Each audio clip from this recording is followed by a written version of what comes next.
আমি চিকেন রান্না করব, তাই জন্য আমি এগুলো বেটে নিচ্ছি। এগুলো পেঁয়াজ কেটে রেখেছি, রসুন, আর এদিকে চিকেনটা এইভাবে ম্যারিনেট করে রেখে দিয়েছি। আলুটা ভেজে নিয়েছি, এই চিকেনটা রান্না করব। লেগ পিস আছে অনেকগুলো, লেগ পিসগুলোকে ভেজে নিচ্ছি ভালো করে। এই যে এই মাংসের সাথে দিলে না ভালো করে ভাজা যায় না, খুলে খুলে পড়ে যায়। ওই জন্য আমি লেগ পিসগুলো আগে খুব সুন্দর করে ভেজে নিচ্ছি।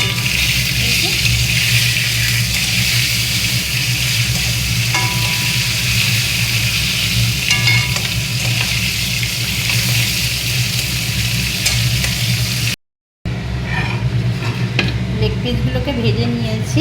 এবার কড়াতে একে একে রসুন বাটা, আদা বাটা, এবার এগুলো দিয়ে দেবো।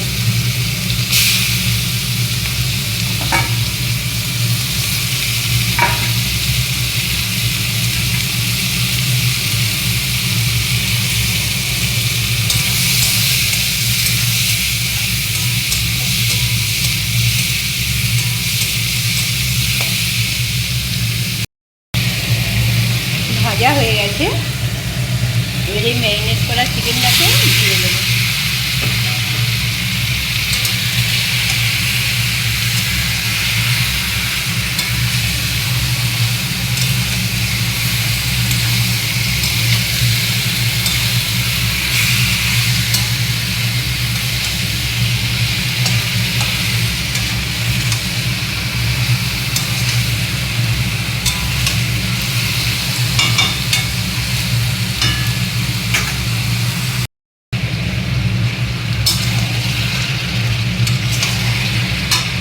কষা হয়ে গেছে, এবারে ভাজা আলুগুলো দিয়ে দিলাম।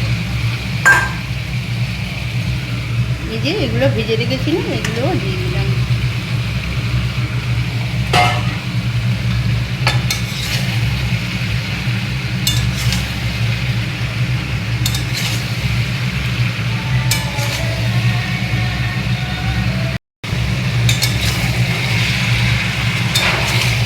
কষা হয়ে গেছে, এবারে জল ঢেলে দেবো।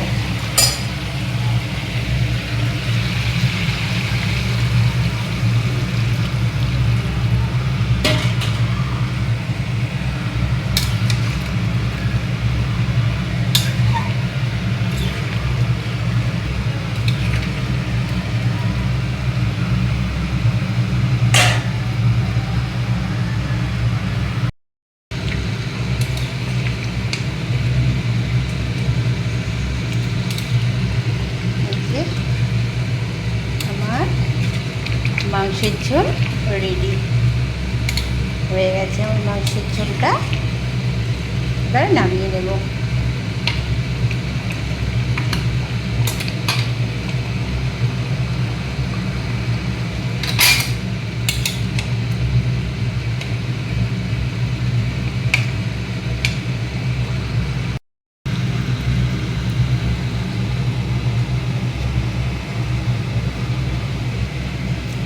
আমার রেডি আজকে চিকেন কারি।